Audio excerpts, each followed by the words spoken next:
बिस्मिल्लाहिर्रहमानिर्रहीम।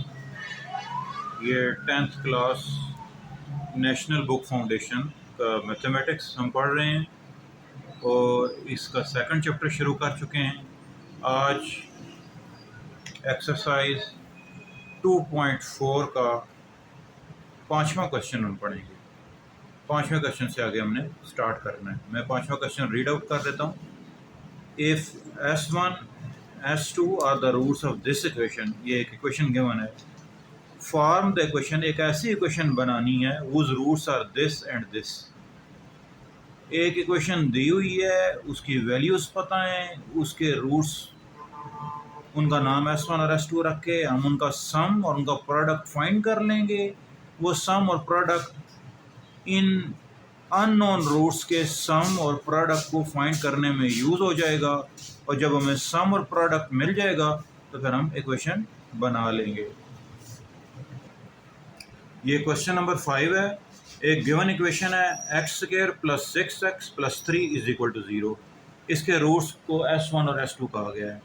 हम इन रूट्स का सम फाइंड कर लेते हैं।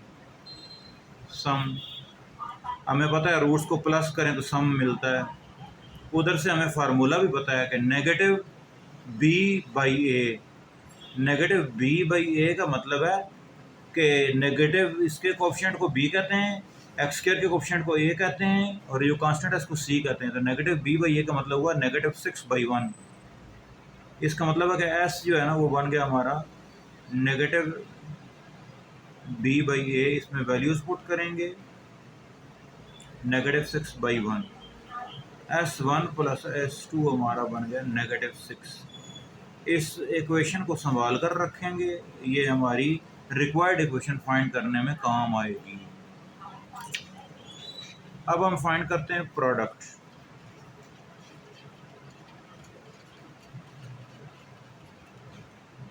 यानी कि S1 और S2 को मल्टीप्लाई कर लेते हैं। मल्टीप्लाई करते हैं तो उधर से हमें एक फार्मूला भी पता है, वो ये कहता है c/a।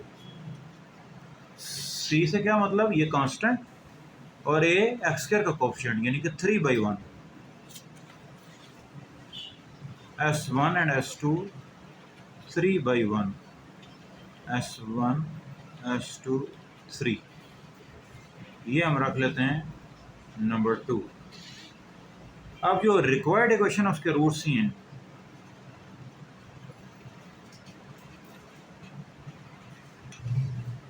एक रूट है जनाब उसका S1 + S2 होल स्क्वायर,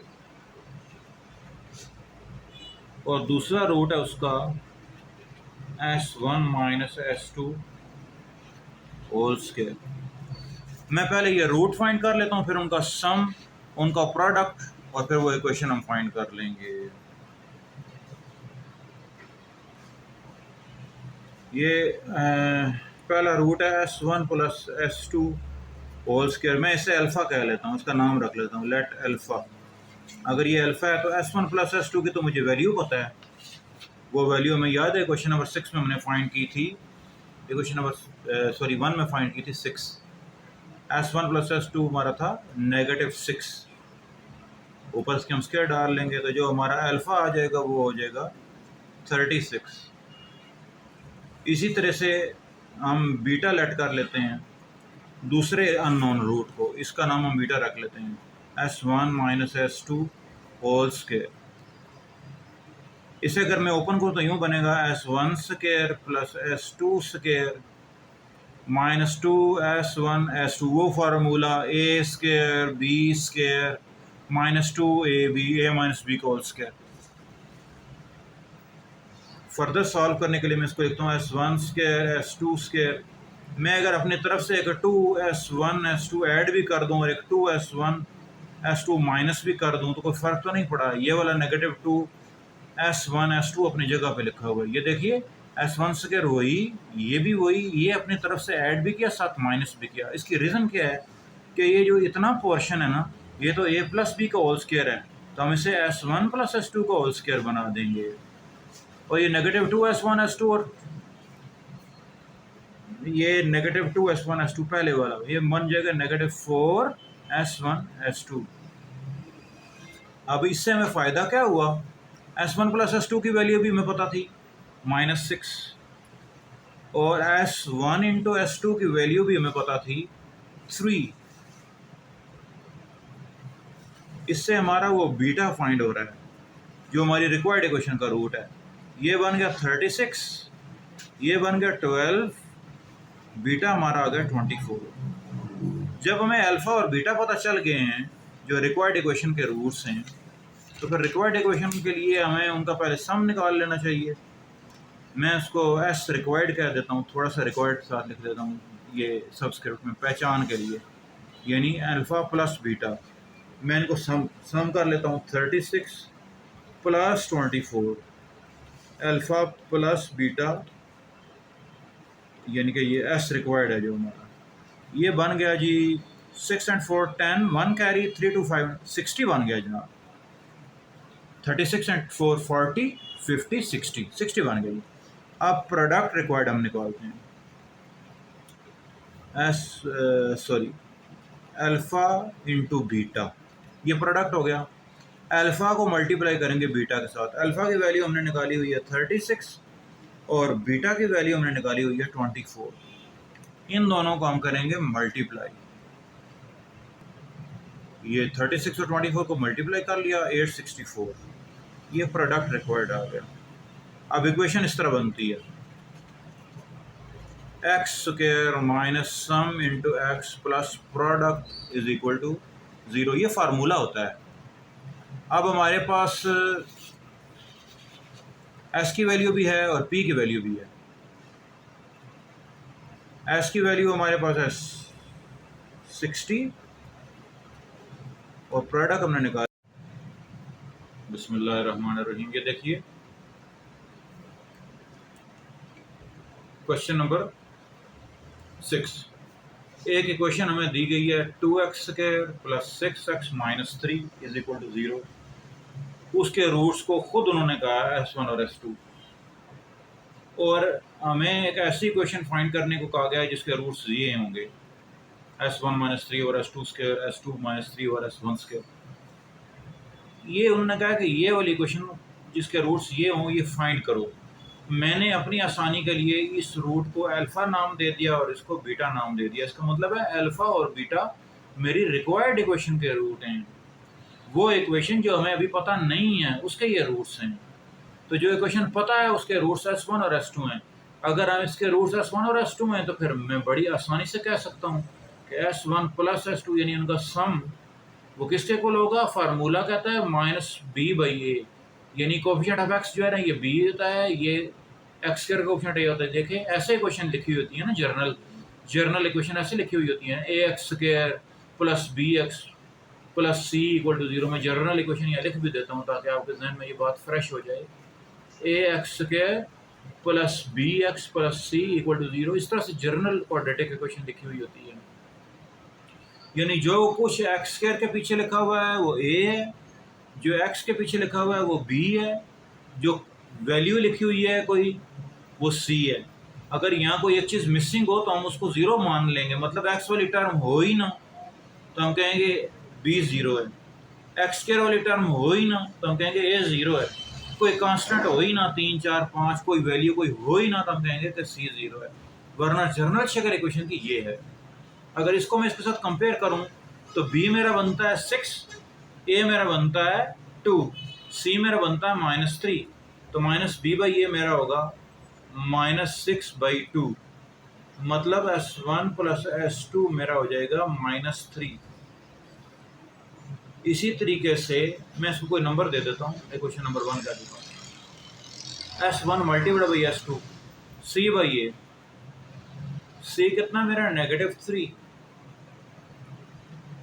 अब ये फार्मूले का नेगेटिव नहीं है, इसका अपना नेगेटिव है।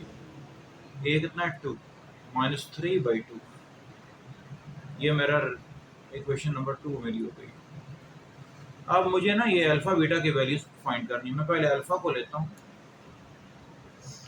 बल्कि ऐसा करता हूँ इनका सम फाइंड करता हूँ तो ये इजी हो जाएगा। मैं सम फाइंड करता हूँ, सम अल्फ़ा प्लस बीटा।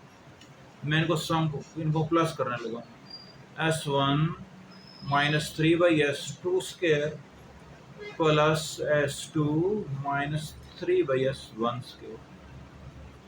थोड़ा सा सेट करता हूँ, S1 plus S2 minus 3/S2² minus 3/S1²। ठीक हो गया ना। S1 प्लस S2 -3 मैंने ले लिया कॉमन, 1/S2² प्लस 1/S1²।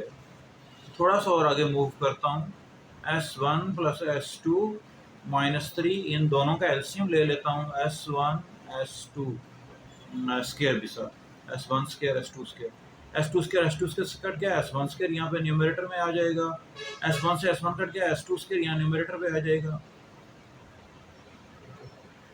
एक स्टेप और आगे चलता हूँ, S1 प्लस S2 माइनस 3, इसके ऊपर वही टेक्निक यूज करेंगे जो पहले हम यूज करते आए हैं क्वेश्चंस में, S1² S2²।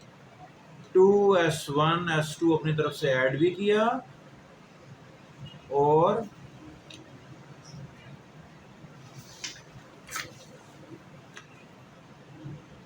ये देखें S1 ये S2 3, ये इस न्यूमरेटर की बात कर रहा हूँ। 2S1 S2 अपनी तरफ से ऐड भी किया, और 2S1 S2 अपनी तरफ से माइनस भी किया।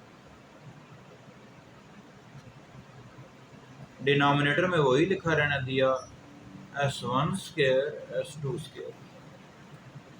नेक्स्ट स्टेप पे जाते हैं, S1 प्लस S2 माइनस 3, ये जो पोर्शन है S1² S2², 2S1 S2 A² B² 2AB, ये तो A minus B A plus B को होल स्क्वायर बन गया, यानी कि S1 प्लस S2 का होल स्क्वायर बन गया,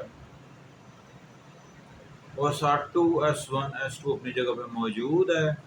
जो डिनोमिनेटर में लिखा हुआ है S1² S2², इसको मैं यूं कह देता हूँ S1 S2 ऊपर इकट्ठा स्क्वायर। अब देखें ना, ये हम चले क्या थे, ये सम था हमारे पास, सम किसका, रिक्वायर्ड इक्वेशन के रूट में REQ लिख देता हूँ थोड़ा सा छोटा सा निशानी के लिए। देखिए ये वैल्यू भी पता है, ये वैल्यू भी पता है, ये वैल्यू भी पता है, ये वैल्यू भी पता है। कहाँ से पता है, ये पहले की पता है, हम ये यूज कर लेंगे इसमें। -3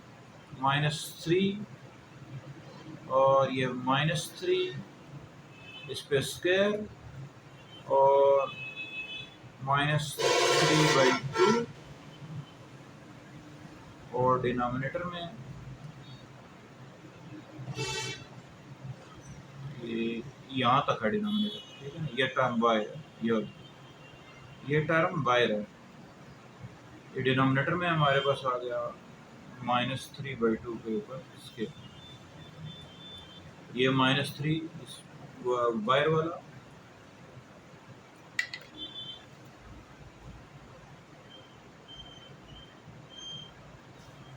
ये देखिए 3 का स्क्वायर 9, 2 से 2 कैंसल, माइनस माइनस प्लस, 3 2 ज़ा 6,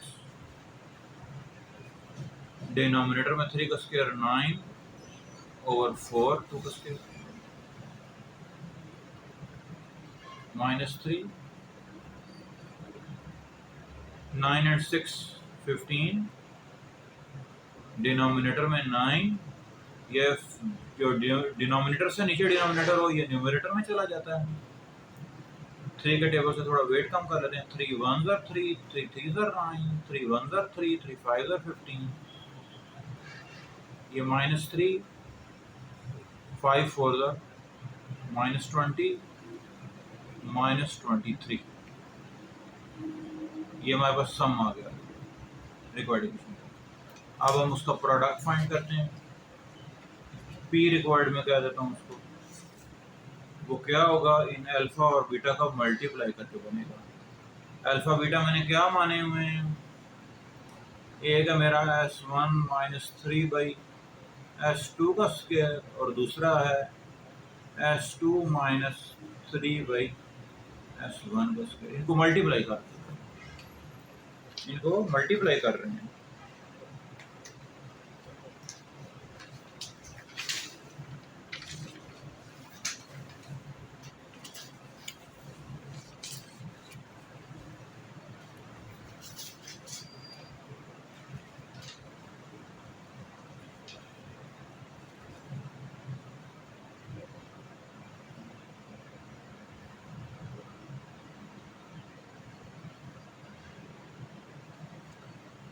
S2 और S1 मल्टीप्लाई हो गया, S1 S2 बन जाएगा, S2 जब इससे मल्टीप्लाई होगा 3 S2 और S2 स्क्वायर, फिर इसकी बारी जब ये इससे मल्टीप्लाई होगा 3S1 ओवर S1 स्क्वायर, फिर जब ये दोनों मल्टीप्लाई होंगे माइनस माइनस प्लस, 3 3 9 और डिनोमिनेटर में S1 स्क्वायर S2 स्क्वायर, ये सारी चारों टर्म मल्टीप्लाई होगी। फिर से देख लीजिए, S2 S1 से मल्टीप्लाई हो गया, S2 इससे मल्टीप्लाई हो गया, फिर इसकी बारी ये इससे मल्टीप्लाई हो गया, ये इससे मल्टीप्लाई हो गया। ठीक है, S1 S2 एक पावर कट गई, 3 ओवर S2 माइनस ये एक पावर कट गई 3 ओवर S1 और प्लस 9 ओवर S1 S2 पे स्क्वायर।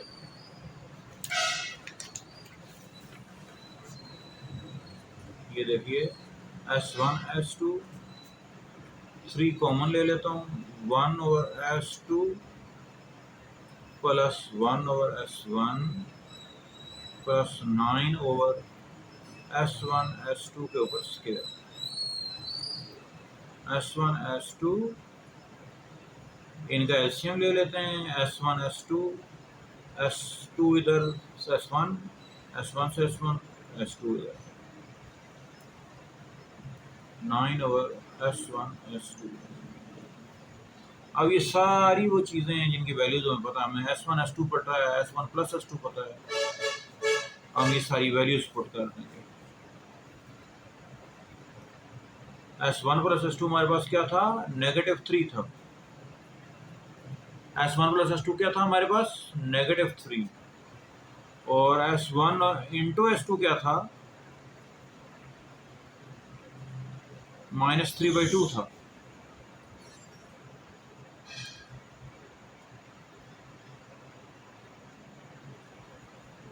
ये देखिए -3 बन गया, ये 3 -3, नीचे भी एक -3 है, ये जो डिनोमिनेटर का 2 है ये ऊपर हो जाएगा, ये 9 है, नीचे स्क्वायर की वजह से ये 9 बना, जो डिनोमिनेटर में इसके 4 है, अगले स्टेप में ये इसको न्यूमरेटर में लिख देंगे, ये -3 और ये -3 कैंसिल हो गए, -3, ये 3 2 6, 9 से 9 कैंसिल, ये डिनोमिनेटर के नीचे जो 4 है ये न्यूमरेटर में चला जाएगा।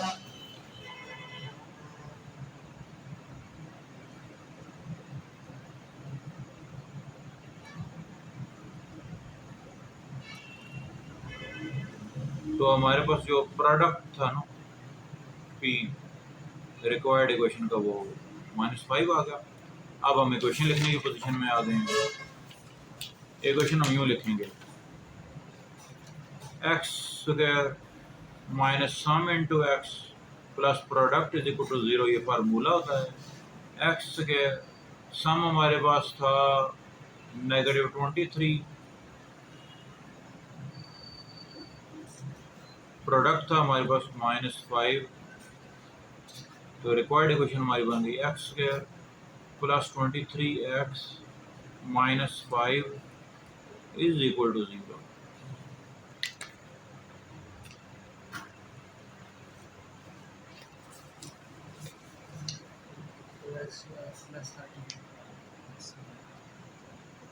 ये क्वेश्चन 6 का जो उस वक्त हमारा आंसर निकला है ना, वो स्टैंडर्ड आंसर से चूँकि मैच नहीं कर रहा है, तो इसको हमने रिव्यू किया है ना सारे क्वेश्चन को।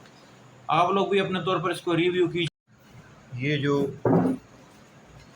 क्वेश्चन हमने अभी रिसेंटली किया है ना, क्वेश्चन 6 को थोड़ा सा रिव्यू कर लेते हैं, क्योंकि इसका स्टैंडर्ड आंसर बुक आंसर नहीं मिल सका था, तो इसको रिव्यू किया गया कि देखते हैं कि इसमें क्या मसला है। तो ये पहला पेज बिल्कुल ठीक था, ठीक है जी। फिर सेकंड पेज में आप देखिए कि इस स्टेप में यहाँ पर हमसे मिस्टेक ये हुई कि ये 2 और 2 कैंसिल हो गए थे, इसके बावजूद फिर हमने इसको 6 लिख दिया था, ये मिस्टेक थी। ये 2 2 कैंसिल हो गए, सिर्फ 3 बचा है, तो उसको 3 होना चाहिए था, ये मैंने 3 कर दिया है। इसके 3 करने से फिर ये जो करेक्शन आ गई ये चलेगी कि 9 और 3 12 हो जाएंगे, कटिंग के बाद ये 16 रह जाएगा, 16 और 3 मिलकर -19 बनेंगे। ये करेक्शन बिल्कुल ठीक हो गई है। एस रिक्वायर्ड बिल्कुल ठीक आ गया। इसी तरह पी रिक्वायर्ड में ये वाला पेज बिल्कुल सही जा रहा था, फिर ये देखिए ये नेक्स्ट पेज भी बिल्कुल ठीक था। यहाँ हमने वैल्यूज पुट करते हुए जो S1 और S2 की वैल्यू है ना -3 रख दी थी। नहीं, ये -3/2 है। इससे क्या होगा, बाकी चीज़ें बिल्कुल सही चल रही हैं, ये स्टेप्स बिल्कुल ठीक हुए हैं। ये -3/2 होने से ये -3/2 यहाँ पे चलेगा। इसका जो आंसर -6 + 4 बना, ये 4 में 6 निकल गए और -2 बच गया ना। अब इसको मैंने ना -3/2 और -2 को मैंने ऐड करना है। ये -3/2, ये -2/1, एलसीएम बना 2, 2 1s are 2, 3 1s are 3, 1 2s are 2, 2 2s are 4, -7/2। तो पी रिक्वायर्ड बजाय वे पहले जो मेरा निकला था, ये जो पिछला था इसमें ये मिस्टेक है, इसको मैंने कैंसिल कर दिया है, ये करेक्ट है -7/2। अब इक्वेशन उसी तरह से बनेगी, x² - सम इंटू एक्स प्लस प्रोडक्ट। सम की करेक्ट वैल्यू -19 डालने से ये +19 बन गया। प्रोडक्ट की वैल्यू है -7/2। अब डिनोमिनेटर में से 2 ख़त्म करने के लिए सारी इक्वेशन को 2 से मल्टीप्लाई किया। 2 जब यहाँ आया तो 2x² बना, 2 19 से मिला तो 38 बना। जब 2 यहाँ मल्टीप्लाई होगा तो 7 का डिनोमिनेटर खत्म हो जाएगा, 0 से जब 2 मल्टीप्लाई होगा तो वो 0 ही रहता है। तो 2x² + 38x - 7 अब ये बिल्कुल सही है और अकॉर्डिंग टू बुक का ये आंसर।